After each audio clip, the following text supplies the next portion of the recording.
Alright, so I'm here to dispel a lot of this 15% nonsense that is toxifying the YouTube fitness community.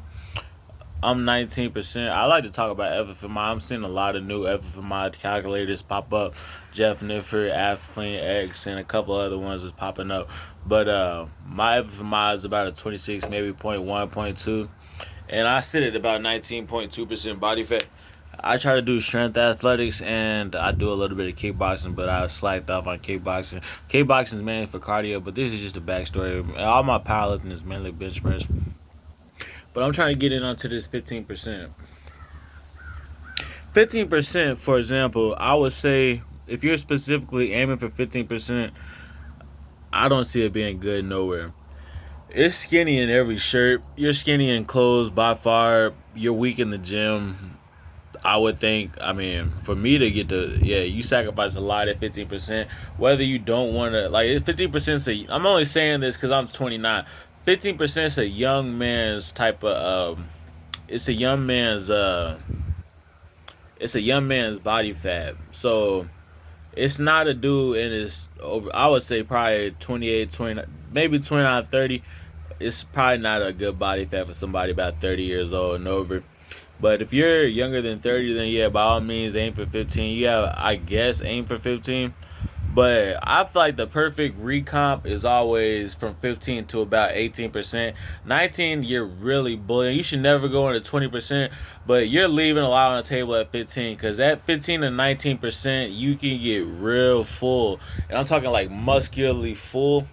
You can get like real muscularly full in many type of areas because it's still not it's not a lot of fat. Like I weigh 230, and at 19% body fat, it's like 45 pounds of fat.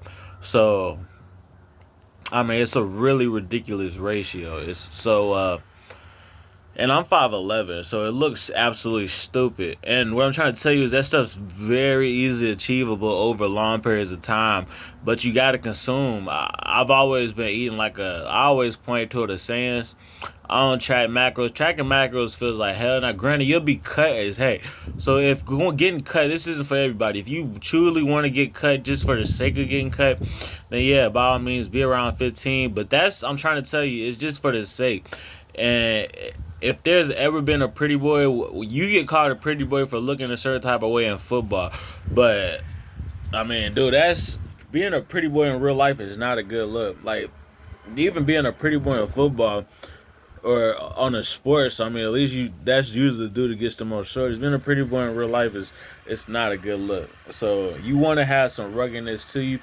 That ruggedness, I'm trying to tell you, unless you're adolescents, you're in your 20s, that ruggedness in your 30s, it's going to come in that 15 to 19% body fat. I'm trying to tell you, especially if you're really pushing weight. I'm being so serious. Uh, I don't even know how to describe it. 15 to 19% body fat, creatine, dude. I'm trying to tell you, it's anabolic. And most of these dudes you see on these 15% who be mad cut, they'll tell you peptides is natural. Go through their videos. If they've ever said peptides are natural, you shouldn't even watch them dudes no more. And I'm trying to put a fact to that. There's so many dudes, people in this Gen Z and these new cultures who are saying peptides are natural. That is by far. I don't know. As far as I'm educated on, peptides are natural. Now, if you want a big key, here's a secret. I might start messing with it again.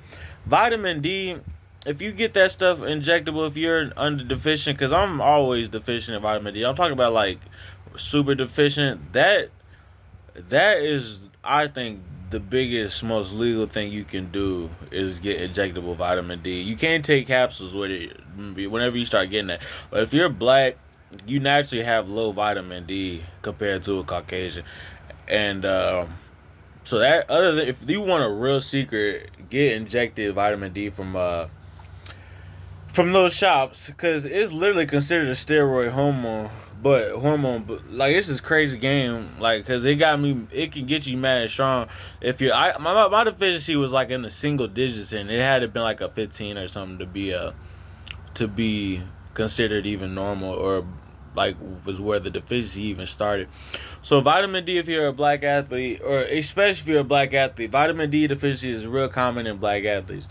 And I don't even know how that correlates, but that's the craziest thing ever.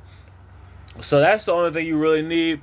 You should worry about power if you're black. Trust me, bro. You shouldn't be worrying about aesthetics. And that's probably my last point. If you're black, you have natural athletic gifts. So I never get the functionalities of bodybuilding. No, bodybuilding, I get that. 100% get bodybuilding. But 15% body fat for the aesthetics is not it, bro. You gotta push harder.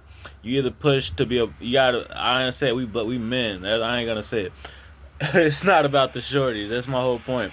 So we doing good. We gotta keep working. Stay in touch. Stay in tune. Let's work. No, that was a nutshell. I'm gonna take it. I don't know, but let's work.